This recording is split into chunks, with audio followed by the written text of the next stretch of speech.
Okay, so now I have my technical act together. I just want to wait just a few seconds as everyone is joining us on this beautiful Saturday afternoon. So formally, I'd like to welcome you all to the Roundtable, Come As You Are, a gathering for our Newark artists, and say a particular thank you for joining us. We know that there's a lot going on now in the digital world, and we appreciate that you are joining us for this wonderful panel discussion that you're going to hear shortly. And I am just thrilled that we have I would say, I will call her the fierce artist influencer, Fayemi Shakur, who is the director of the Division of Arts and Cultural Affairs at the City of Newark. And we were just ecstatic. I was personally ecstatic when I heard that she was appointed to this position, and just thrilled that she's able to join us this afternoon.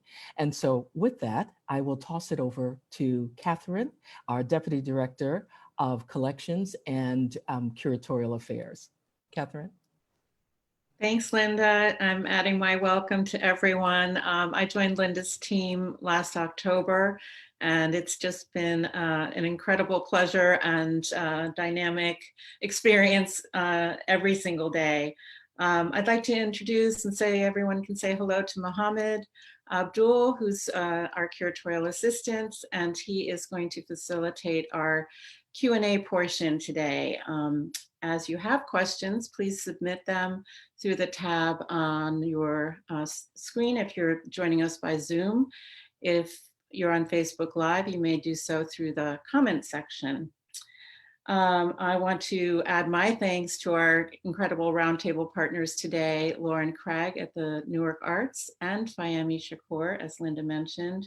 Thank you again for serving as our moderator today, Fayemi. And of course, thanks to all of the great esteemed artists that are joining us today.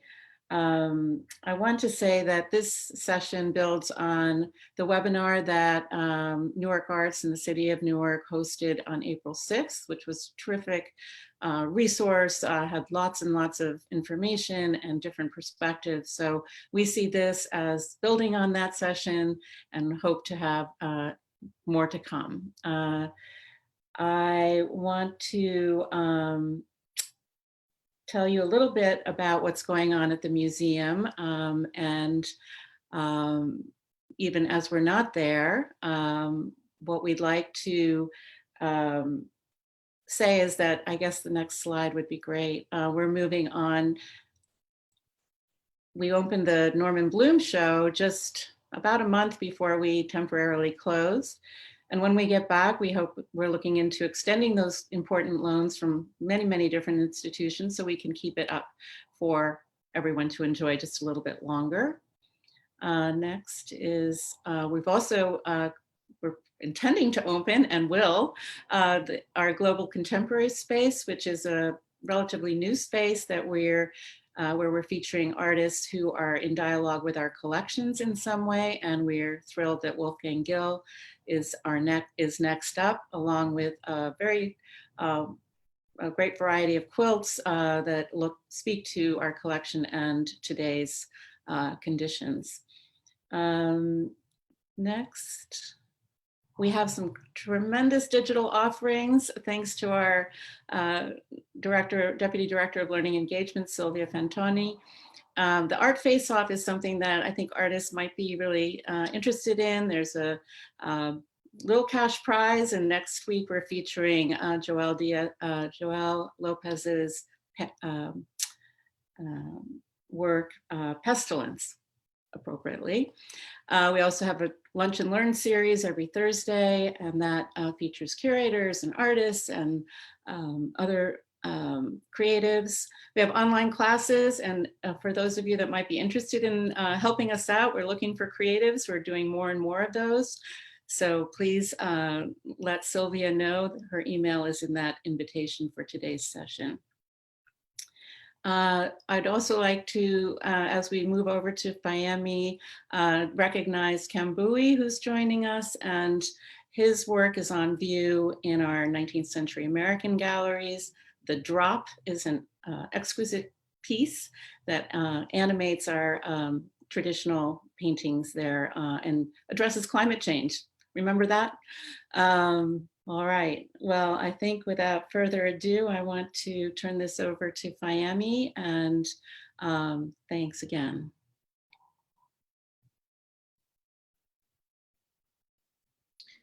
Thank you, Linda and Catherine, for such a warm and kind introduction. I'm so glad that I could join you all. I'm at my kitchen table. I really appreciate this theme, Come As You Are, and just this discussion today with some artists and cultural leaders who I admire and respect. And I hope those who are watching, as we're talking, please comment and ask questions and share some of your reflections as well. Also, if you have any online events that are happening that you want other people to know about, please drop those in the comments also.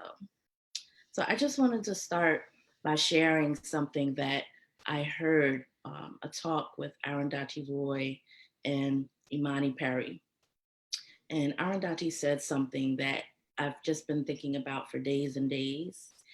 And I'll just read it briefly before I bring in our speakers. So it's about the present moment.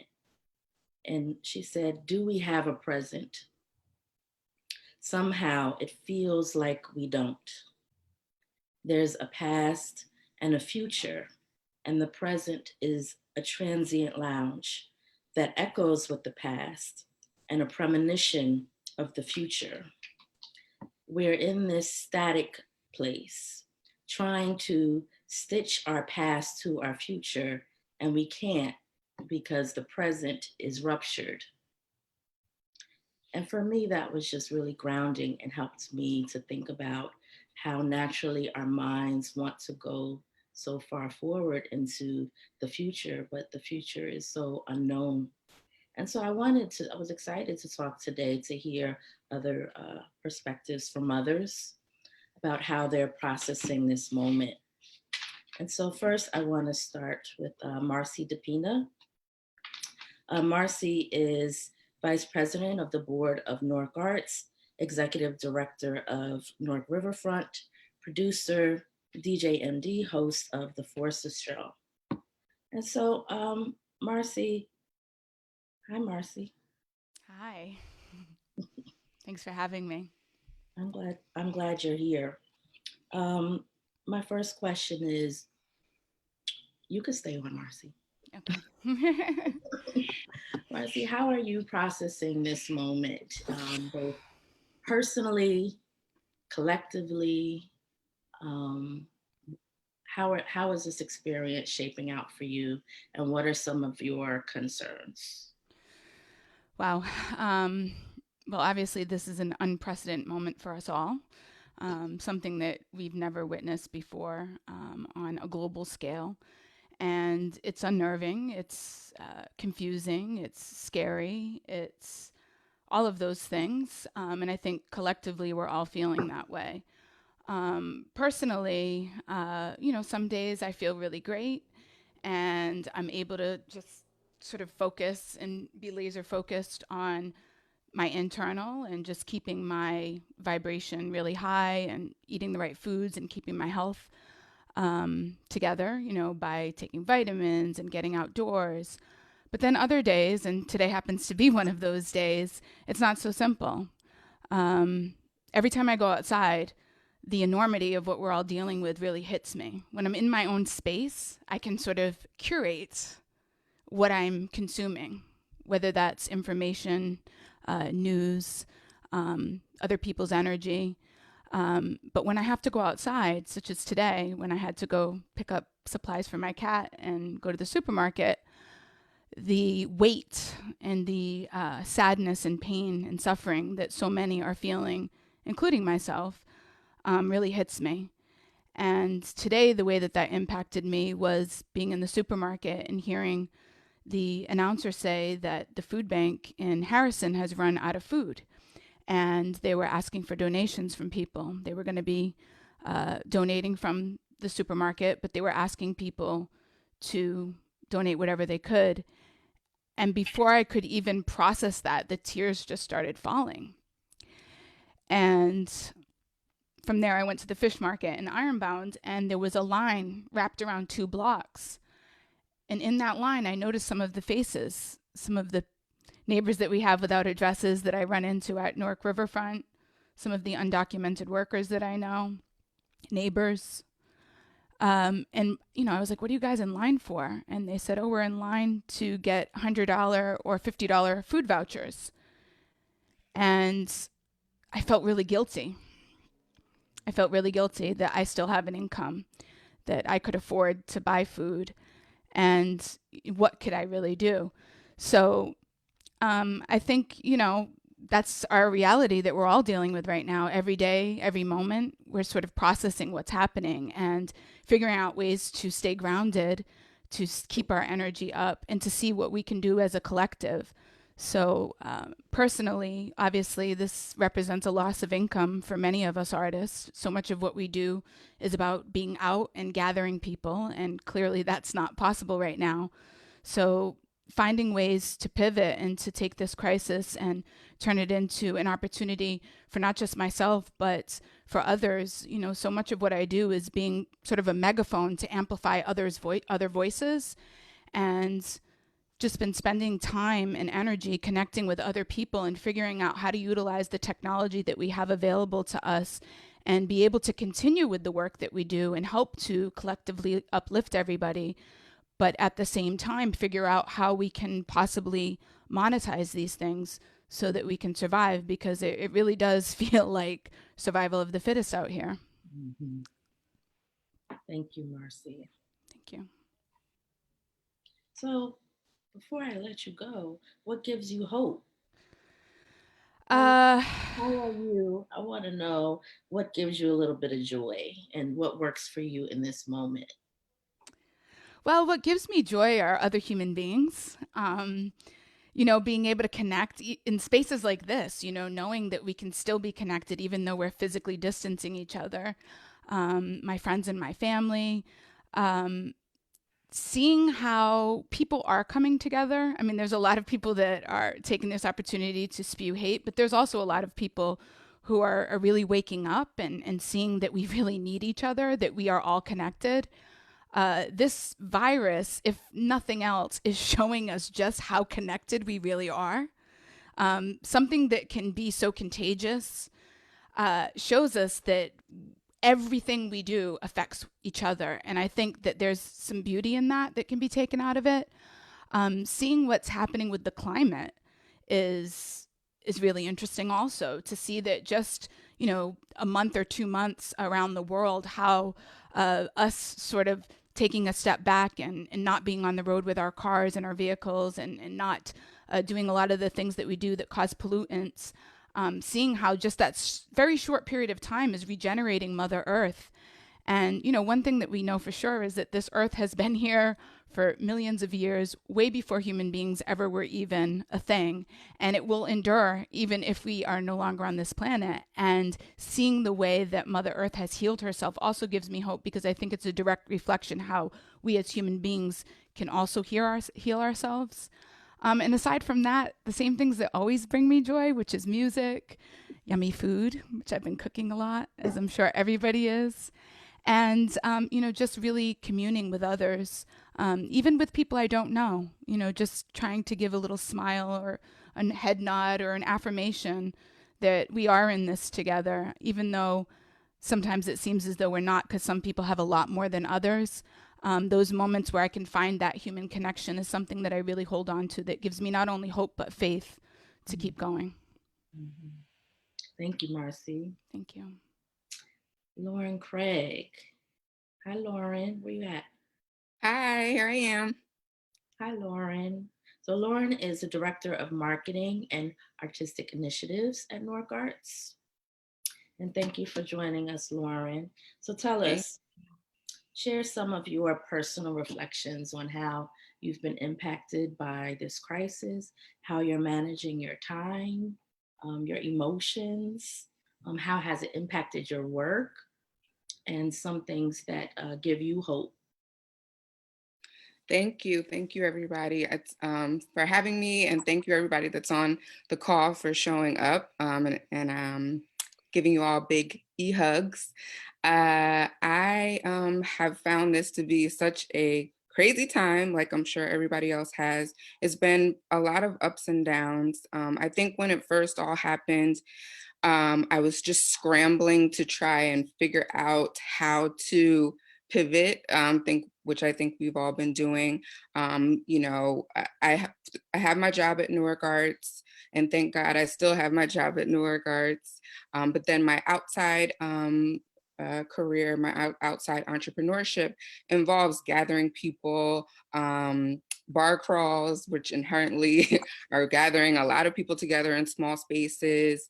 And of course, doing things like that, you plan for the whole rest of the year. So I had an idea of what I thought that my year, and especially my first quarter, was going to look like.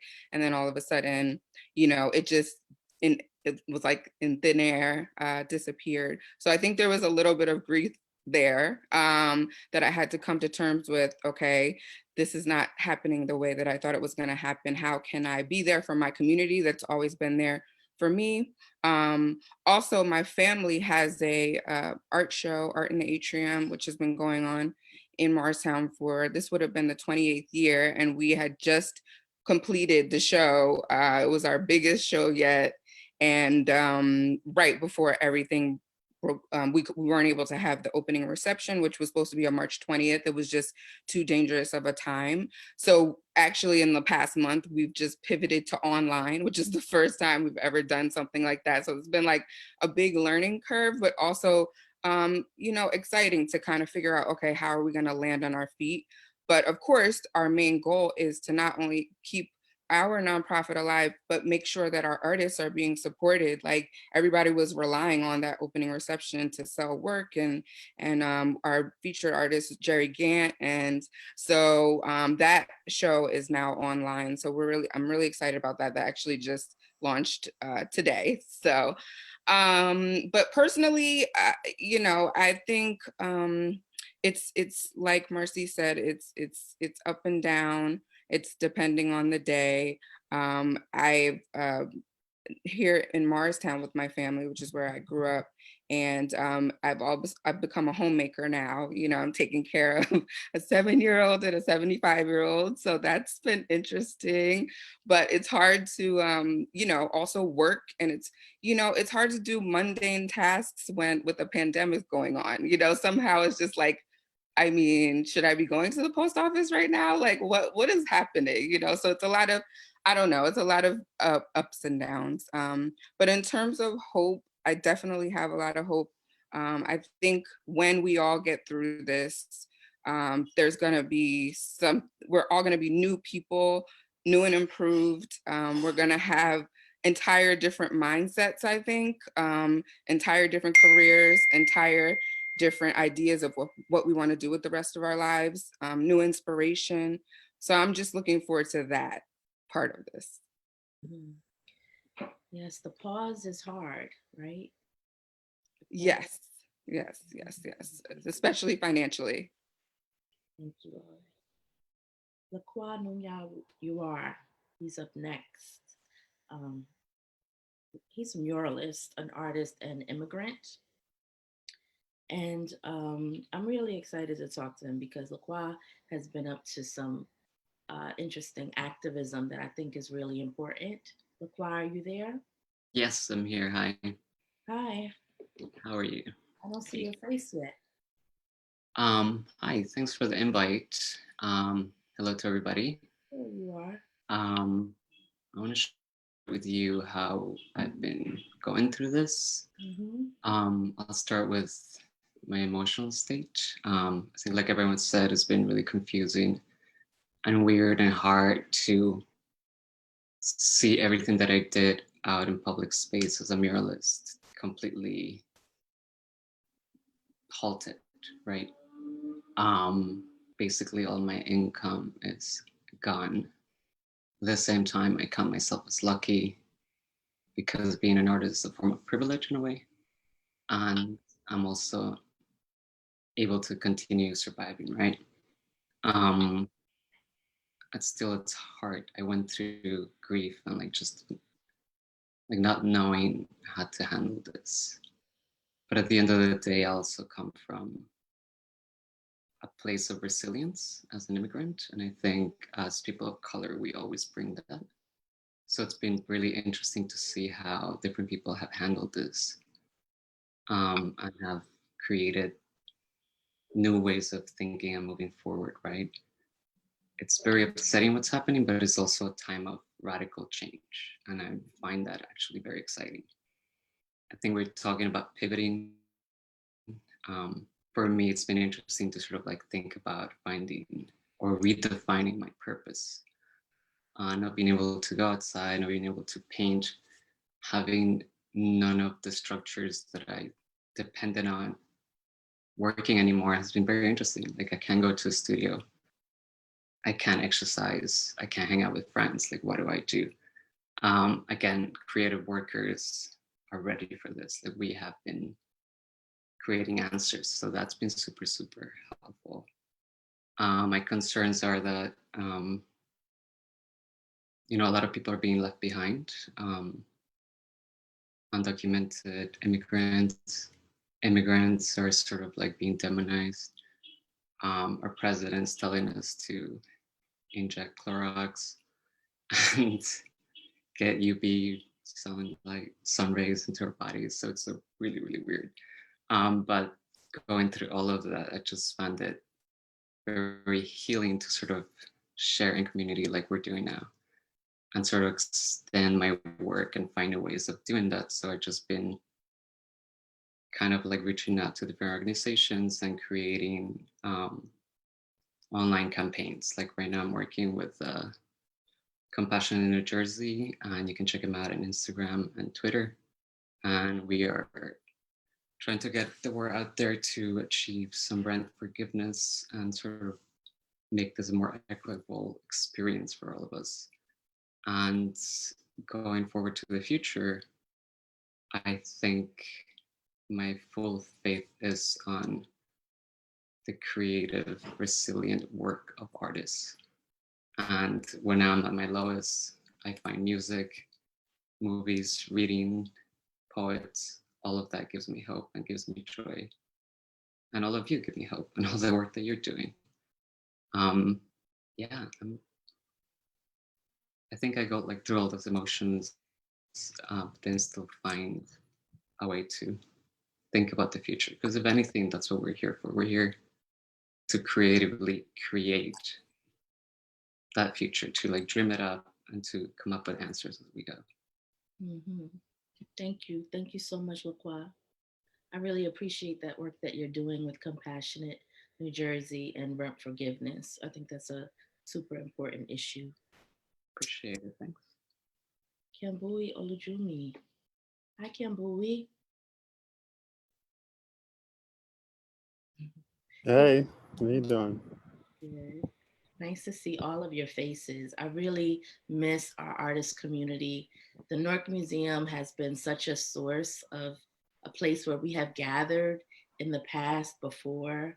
Your work was previous on view there, and it was amazing. And you also have a studio at Project for Empty Space, even though you're Brooklyn born, Brooklyn raised. Yeah, As an interdisciplinary artist, we still consider you a part of our community, and for sure. feel that you came across the bridge, to connect with us and share your practice. So I'm interested. Tell us some of your personal reflections during this crisis, what concerns you, and how it's impacted you in your work. Thank you, Newark Museum. Thank you for all our artists and thinkers who have, carved out the time to convene. And that I feel like is one of the most powerful things that we have in this moment. And sort of the gift of this time is all the convenings that are happening, like we all might not have been able to get together and sit down. I find myself talking to friends I have and colleagues around the world, literally, because it all seems so much like everyone is home. And so everyone has a moment for reflection and for building. It's almost like building is the, survival first, and then building, and that time for looking in and doing those things, writing, taking the time to write, taking the time to think about research as a creative, as a citizen, is something that I feel like doesn't get prioritized. One of the things concerning me is like, recently Quad talked about leadership and the lack of leadership from our president. And I think that there's a leadership gaps nationally, locally, they're being really exposed. And so you look at, for instance, in the South, where Georgia's governor is, suggesting that we come out, and get back to work, essentially. Well, the majority of deaths in that state are African American. It's 70% in Louisiana. It's 60% in in Carolinas, and there's a kind of disposability of the Black body that's being played out, and exploitations of Black and brown bodies all over this country through this crisis. And I feel like that's something that for me is really troubling, because the inequities, the systemic inequities, whether it's hospitals, access to healthcare, job, like it's a long list. It's sort of brought to light when a governor says, yeah, let's just get back to work, when huge populations of its, of the state's citizens are dying, and dying at an insanely disproportionate rate.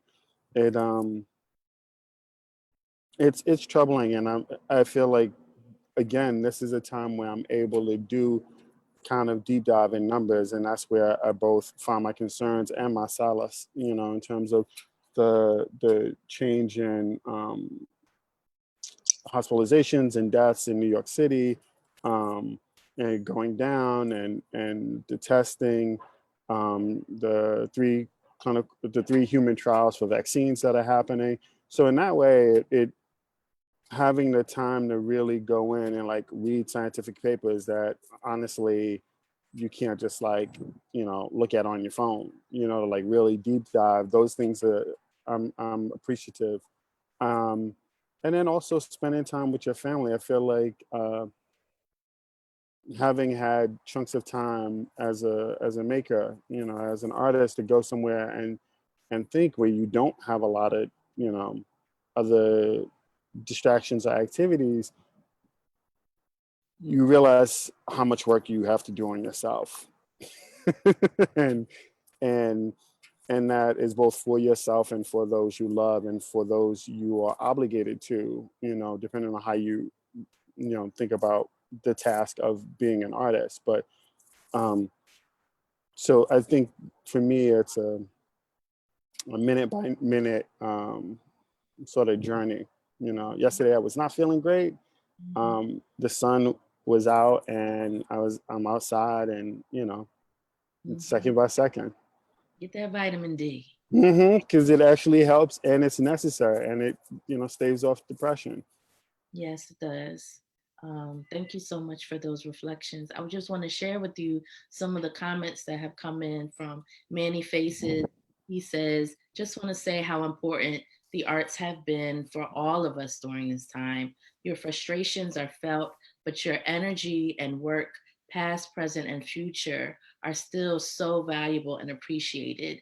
I hope the world remembers it is the arts that helped get us through. Thank you so much, Manny Faces, for sharing that. And Ryan Monroe says, lighting Palo Santo for all of us right now. Yes, we're going to light some incense. Blessings all. Anne Marie Miller talking about the mural. She walked past the H-Town mural as often as she can, sending a big hug. Thank you, Anne Marie. Medina Shakur, oh, that's personal. She said, you look beautiful. Thank you, Medina. Okay. I really do appreciate this conversation.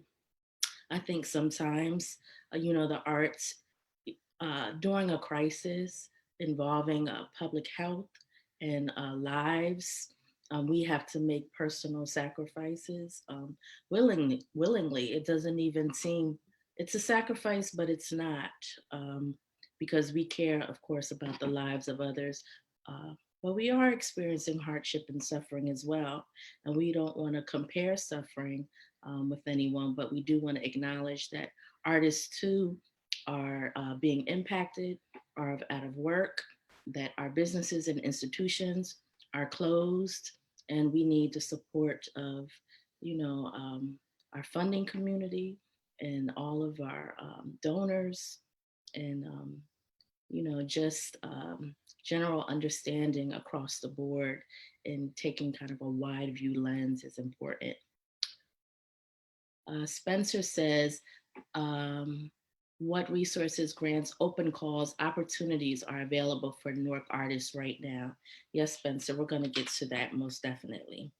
I just want to introduce our last speaker, Jasmine Wahi, who is a curator at the Bronx Museum and co-director at Project for Empty Space here in Newark. And she's going to share her reflections. What's concerning you, Jasmine, right now? And how are you processing? How are you doing with your cute dog background? Well, I figure cute dog background is a nice antidote to some of the angst many of us are, angst and anxiety many of us are feeling today, and just these days in general. I think, like everyone else has said, I vacillate pretty frequently between a range of emotions. Some of you may have seen the many memes of 4 or 9 panels that demonstrate various emotional states. I think I probably go through every 9 every day. One of the things that's of utmost importance to me right now is the arts, and how this crisis is impacting cultural practitioners. And actually, Fayemi, you gave me a perfect segue into the topic that I'm thinking about today, which is really how deeply revealing a crisis like this is, to demonstrate the fragility and types of inequities that have always existed, but exacerbates them and sort of magnifies them. And I want to stay pretty focused on the arts, since this is a panel of creatives. And I want to share something that I received today that is a pretty grim picture, and then I'll bring it back to some positive, hopeful things. But today I received an email from the Artist Relief Coalition, and they shared some pretty staggering statistics.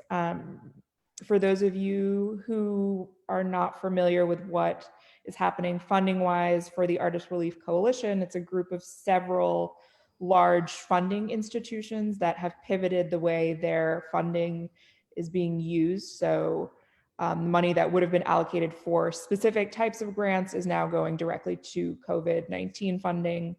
And they were distributing up to $5,000 emergency artist grants for cultural workers. They say in 15 days, over 55,000 artists across the country applied for $5,000 emergency relief grants. We were able to fund 200 of them. We knew the numbers were going to be alarming, but they are dire. And some of the statistics that they provided are as follows. 62% of people who responded to the Americans for the Arts Impact Survey have become fully unemployed because of COVID-19, which means in our artist community, that is more than half of the people. Many of these people are artists or arts educators, the people who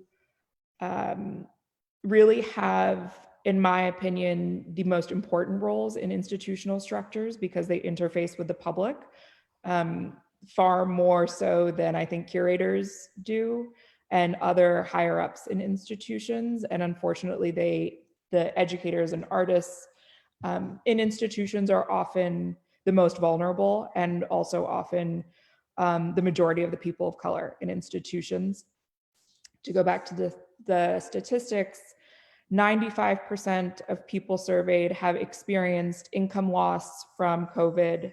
The average decline in estimated total annual income, and this is an average, so take it with a grain of salt, is $27,103. And 80% do not yet have a plan to recover from the crisis. Approximately 11,000 people responded to this survey. So all of that paints a pretty grim picture of what the reality is. One of the things that is giving me pause is that people within the arts community are receiving this information, where it ends up being the cycle that many people in the arts of Newark in average times experiences, where we're basically asking for money from ourselves. And I think that this needs to be distributed in a much wider arena, whether it's collectors or the government, perhaps. The $75 million that were allocated by the federal government for relief funding falls way short of the $6 billion that we asked for.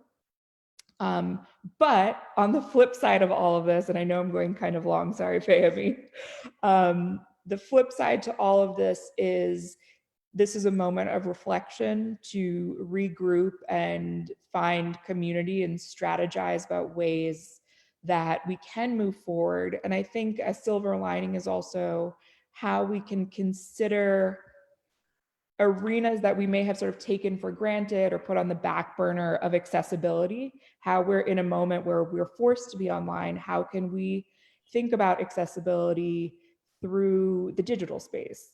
How can we serve a constituency that's larger than the people who just have the ability to walk into our doors or even pay the fees? You know, institutions historically have had trouble getting people, particularly people of color, in the door. And so how do we now address that and use the incredible technology that we have to pivot and reassess the ways we disseminate information and exhibitions and access? And that actually genuinely gives me joy, and it stimulates my mind because it's an exciting thing to think about. Mm-hmm. Thank you, Jasmine. Susan Shear acknowledges what you've shared. She says, "Thank you for sharing. Totally alarming. Nearly 2/3 of artists in the United States have lost their livelihoods as a result of the coronavirus. On average, artists have lost $24,000 in income." Anne Marie Miller says, "Not enough federal money for the arts. Check in for National Digital Arts Action Summit at Americans for the Arts, April 27th through May 1st. Learn how to advocate for more arts funding." And she provided a link. Can you share that link? Yes, I will. Devin Alexander, maybe Jasmine and Bowie and LaQuа, maybe you can help Devin with his question. Devin says, "Hi all, thank you so much for this conversation. I'm currently a senior art student at Pratt Institute, finishing classes remotely. This shift has been tremendously hard on me, but I'm doing my best. Any advice on how to continue developing a strong studio practice, provided that my space at home is not conducive to creating the way I'd like to?" Jasmine or Kimberly or LaQua? I'll jump in. Yeah. Maybe the answer is not to continue thinking of it the same way, right? Because I'm in the same tip, I have no studio right now. So, but we still have a creative desire. For me, it's been interesting to find different ways of going about it. For example, doing digital work, or maybe writing, or right now I'm like teaching myself a 3D program. Different ways of achieving the same results or kind of creating a new practice, because like Jasmine said, like the shift has shown us that the structures that we're not working, or we're just working under that old system. So I think artists need to think beyond the normal and like get to a new space.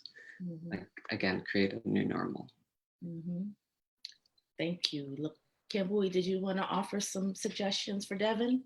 Yeah, I think, thank you for your question, Devin, first off. And I think the time is what we do is we respond to the times we live in, you know. So I think the studio is I find the studio most useful not as a physical space, but as a kind of conceptual space. It's where you're able to really research and return to. And so I think even when you're home, you have tools. You have tools, whether tools and building blocks, and whether it's conversations, whether it's, you know, taking the time to get on a Zoom call. I feel like people will get on a Zoom call with me now in ways that they just didn't have time to. So if there was like, you know, someone you wanted to discuss work with, you know, your professors have more time. And then also take the time, you know, I mean, part of me is like to look in, you know, like what do you want from this next time? This is not the first pandemic, you know, this is the first in our life, but, you know, looking back, this is another thing, looking back in history, this is one of the better and most coordinated responses globally to an organism trying to eat us, essentially, or live off of us, that we've had as humans in a long, you know, in ever. And so I think for me, being able to take the time to look back, you start to see, oh, this is something that we are dealing with. And so I think that is all to just talk about perspective. So I would say take the opportunity to look more into the avenues and arenas that you are interested in, but also to find new perspectives and new entry points to those. Thank you, Bowie. We personally have never lived through anything like this before. No. But the point is that we will live through it. We will get through it. And social distancing continues to be important to protect us, but your creative practice and keeping that going is also equally important, because we need the arts. The arts will be part of our recovery. It will be part of our healing in our communities. So we absolutely want folks to keep up their practice. Tanisha Lard, thank you, Tanisha Lard from the Newark Symphony Hall. She says artists are essential to society and more thought should be put into how to incorporate them into human services delivery. Can I add one thing? Yes, please. I also want to put it out there that it's also okay not to create. Sometimes I don't feel like doing anything other than like playing Animal Crossing, or just like not doing anything, or even getting out of bed. And I also had to sort of unlearn that, you know, we're not just here to produce all the time, that it also takes time to be inside yourself, like it's been said. So that's also important. So don't be so hard on yourself as well as a creative. Thank you so much for saying that. It depends on the day, right? Some days you want to create and some days you don't. Yeah. And, all emotion, there's no wrong emotion, I feel like, to have in this moment. If some days you're angry, that's normal. Some days you feel guilty, you feel helpless, that's normal. Some days you're frantic or silly, you know, that's normal too. And so I appreciate that sentiment to just go easy on ourselves at this moment and practice not just compassion for others, but self-compassion. Queen Moore, hey Queen, she says, is there a way we can offer art materials and donate materials to artists looking to stay connected and creative? Great question. Great question. You know, I'm going to talk to some folks I'm not going to put anybody out there on the spot, but I'm going to ask about that, Queen, because I think that's an awesome offering. Let's see who else is in here. Can I just say to the last question, if you know, I mean, I've offered neighbors art supplies. I have some extra art supplies, and I was like, I got a stash. I got a stash for you. I think it doesn't seem like it's not a program, but if you have neighbors who have kids, like I started drawing all these different animals with my nephew so that we can have time together, even though we're at distance, and so those art supplies, give a little time to parents or, older siblings in order to do that so that they can do their online classes or, so that those young kids can have fun with the online classes they're doing in like 3rd and 4th grade. So I would start just looking in your immediate vicinity. That's a great suggestion. Shakaya Norris, who teaches over at NJPAC, she just checked in. She said, just hopping on after the ever so inspiring Saturday program at NJPAC. We're having both hip hop dance and MC class. It was a stretch, and they are the best reminder to honor self and keep going because they are watching and relying on our promise to be community. We have a power talk at the end of our 4-hour day, so they have space as young creatives to speak about this, and it is vital. They are in it with us. It's not on them and their parents to carry it alone if they don't have to. Young creatives already have to navigate social, emotional issues to find tribe. Thank you for sharing that. I want to turn it over to Lauren, who can talk a little bit more about programs and things that's happening at Newark Arts. Yes, thank you. I just want to quickly share my screen. Newark Arts has launched a new portal that we hope will assist the artist community at this time. It's called Newark Arts at Home.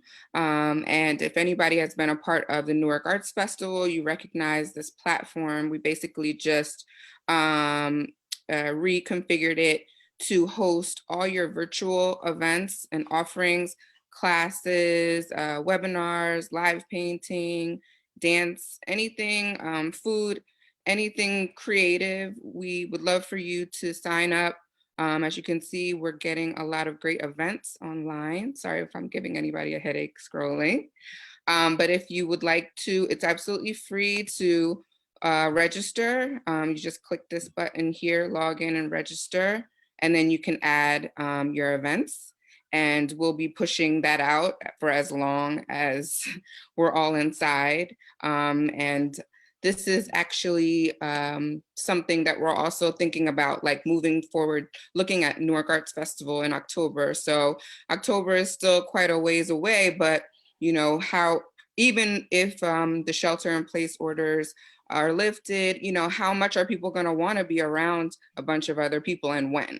So we're looking at how we're going to be able to still service not only our artist community, but also the people that love to come out to the festival. So if you have any ideas, Newark Arts is open to that, but this is our little stopgap in the meantime. So we would love your support, and please support the artists that have submitted their events. And there's also a little even place that you can donate to the artists, which we think is super important at this time. Please support them with your energy, your donations, etc. Thank you. Thanks, Lauren. Susan Scheer also offers another great organization for artists, Surf Plus. You can join their newsletter, get updates at news@CERF,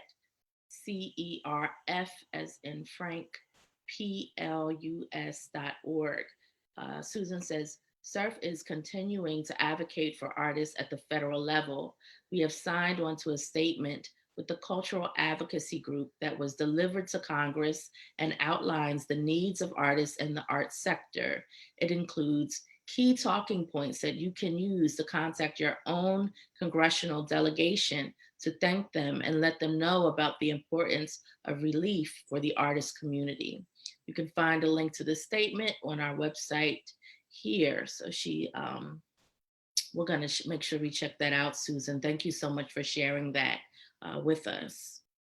I want to go on to resources because I know I saw a question in here. Somebody wanted to know what other resources we have locally for artists. And of course, most of you know about the Creative Catalyst Fund, which is still open. Let me see if I can share my screen. And I have a million tabs open, of course. So on the Newark Arts page, you'll see here, we've added a fact sheet. So it answers, all the questions that you might have, the application guidelines, you can apply there, and you can also check out the webinar that we did. But additionally, there's a listing of additional resources on that same page for you to look, where we'll keep updating it.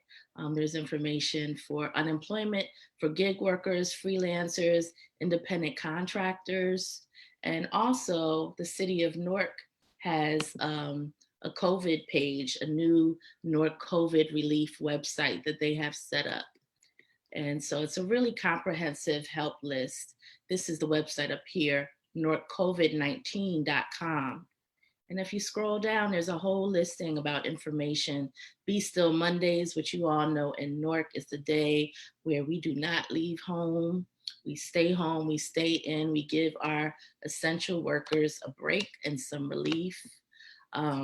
All information about Newark news and stay-at-home orders, information for small businesses, links are right there, information about unemployment and wellness, health, food distribution.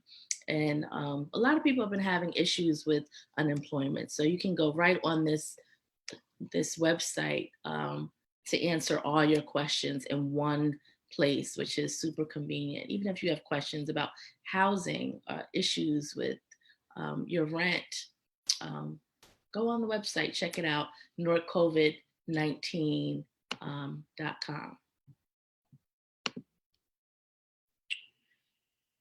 I think we have one more page, one more slide. I wanted to, Go ahead. run the list. Knife for New York Foundation for the Arts has a running list that I find very helpful. It's a national list. They break it down by, ministries, break it down by, states, and I think it's very helpful. And it's throughout everything from all the different disciplines of art, performing arts, puppetry, like everything is on there. So I would check it out. NYFA has a COVID page. And Creative Capital also has one. And part of that consortium that Jasmine mentioned with USA Artists is up. And they both have resource pages that are really helpful. Yes, all of those links are actually on the Newark Arts page. So when you go to the Creative Catalyst page to apply for that grant, we have connections to all of those grants across, not just for locally, but also statewide and nationally. So I encourage you to go through that list. It is a little exhaustive. It can be wear you out a little bit, but it's worth it to make sure you take advantage of all the opportunities and support that is available to you. The application for the Creative Capitalist Fund, again, the deadline is May 1st. And I really want to encourage individual artists to apply.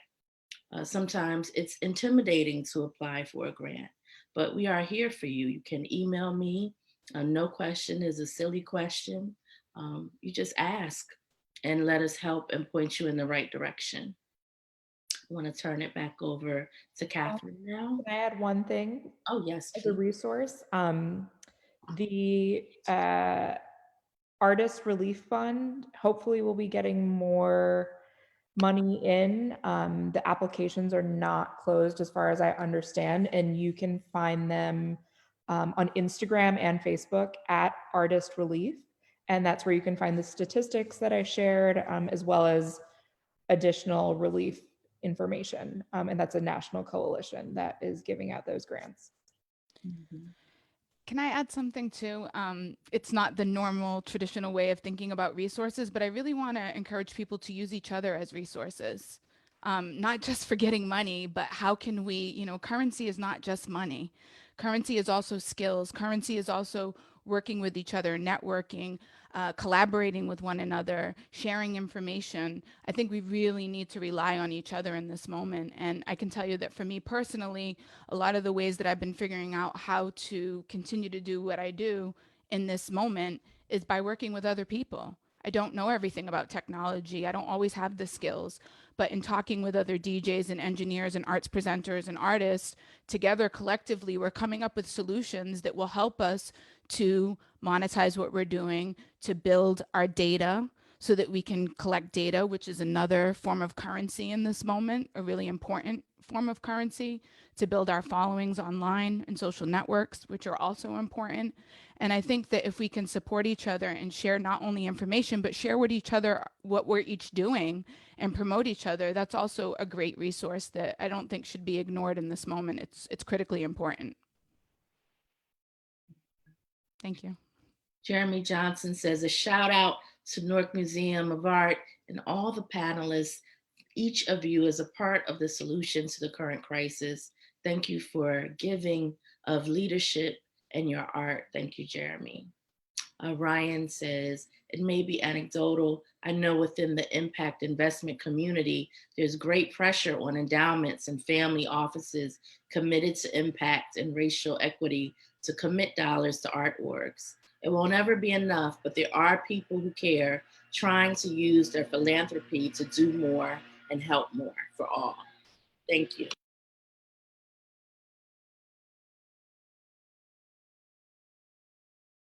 Fayemi, thanks so much for moderating. I think this has been, I was going to echo what Marcy said, without gathering everyone, I would not have met all of you. And I think that is just one of the great, silver linings. And I really appreciate your time, your energy. I know that some of you feel like you have a lot of time and others of you feel like you're on Zoom endlessly. So it's a whole range of ways that we're working and staying connected and learning about each other. I wonder, Mohammed, are there any other questions that are coming in that we should field before we conclude? No, not at the moment. We do have a few statements I can read aloud if you guys do not mind. Go right ahead. We have another message from Medina Shakur saying hip hop artist Fred the Godson has died from COVID-19 and many other hip hop artists are sick from the virus. I believe this part is addressed to Lauren Craig. Newark artists had health insurance workshops for artists in the past in Newark. Many hip hop artists do not have health insurance and are sick and dying before COVID and during COVID-19. How can I connect with Newark Arts to sponsor a series of workshops about hip hop artists and the acquisition of health insurance? So I guess Lauren Craig, if you can or would like to answer that. Sure. Hey, Jaja.